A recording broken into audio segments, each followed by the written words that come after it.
السلام عليكم. النهاردة هقدم لكم كيك الزبادي بالشوكولاتة. وصفة سهلة ولذيذة ومناسبة جدا للمبتدئين اللي حابين يعملوا كيك ويظبط معاهم من أول مرة. لو عجبتكم الوصفة ما تنسوش تعملوا لايك واشتراك للقناة. معانا هنا كوبايتين من الدقيق، أنا فصلهم في طبقين وهنعرف دلوقتي ليه.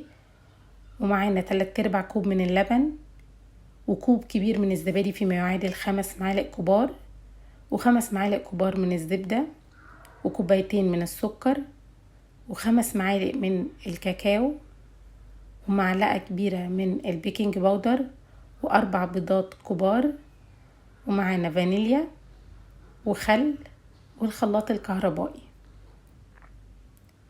في الخلاط اول حاجة هنضيف البيض،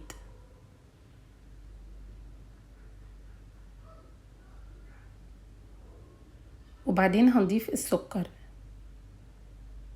وهنخلطهم كويس جدا مع بعض.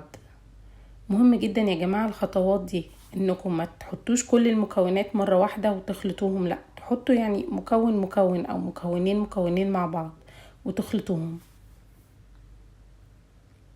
وبعدين هنضيف هنا الفانيليا السايلة، انا ضفت منها يعني كام قطرة كده بسيطة. لو عندكم الفانيليا اللي هي الباودر ممكن تضيفوا منها ظرف عادي جدا، يعني ما تقيدوش نفسكم بحاجة. وعندي هنا الزبدة ضفتها،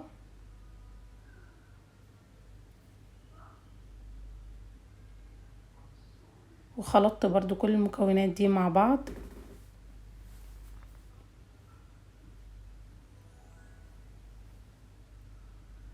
وبعدين هنضيف الزبادي وهنضيف اللبن.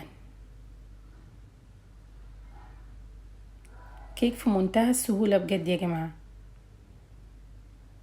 ونخلطهم كلهم كويس جدا مع بعض. وفتحت انا الخلاط من فوق كده وضفت الخل، ضفت معلقة كبيرة من الخل. الخل مش بيعمل اي ريحة معانا للكيك، هو بس بيخلي الكيك يبقى هش معانا ولونه فاتح من جوه.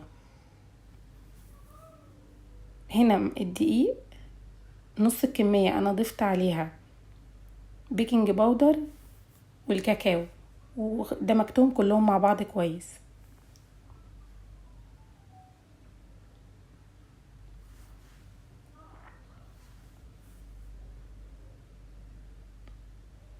بعدين نقلتهم في حاجة اوسع شوية عشان اقدر اتحكم في اثناء الدمج.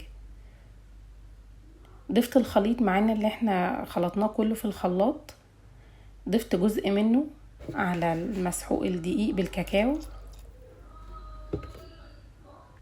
وحسيت انه سميك شوية فاديته شوية لبن كمان لحد ما بقى معايا بالسمك ده. والجزء التاني من الدقيق ضفت باقي الخليط وابتديت احركه بالراحة لحد ما ادمجهم كلهم مع بعض. ضفته شوية بشوية لحد ما بقى الخليط كريمي وناعم جدا معانا كده، برضو لا هو سميك ولا هو سايل قوي.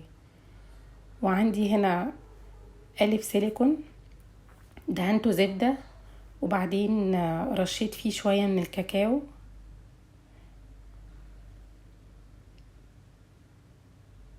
مش لازم ترشوا دقيق، يعني الكاكاو برضو بيدي نكهة حلوة جدا للوصفة معانا.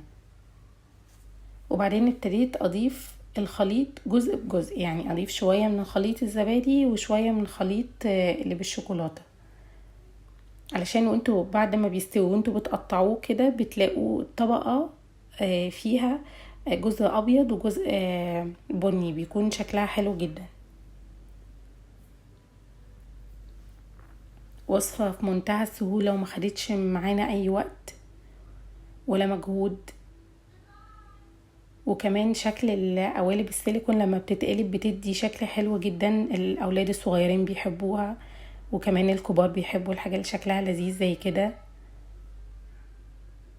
هنا كنت خلاص خلصت الكمية كلها. عندي صينية حطيت فيها القالب بس علشان التوازن، علشان ما تتقلبش مني وهي في الفرن. وعندي الفرن ساخن على درجة حرارة 180. دخلت الصينية في الرف الوسطاني لمدة نص ساعة، استوت وطلعت معانا بالشكل الجميل ده. رشيت على الوش بس شوية سكر بودرة وشوية كاكاو،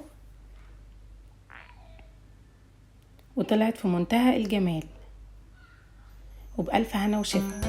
لو عجبتكم الوصفة ما تنسوش تعملوا لايك واشتراك للقناة، واشوفكم ان شاء الله في وصفة جديدة من وصفات ميوسة في المطبخ. مع السلامة.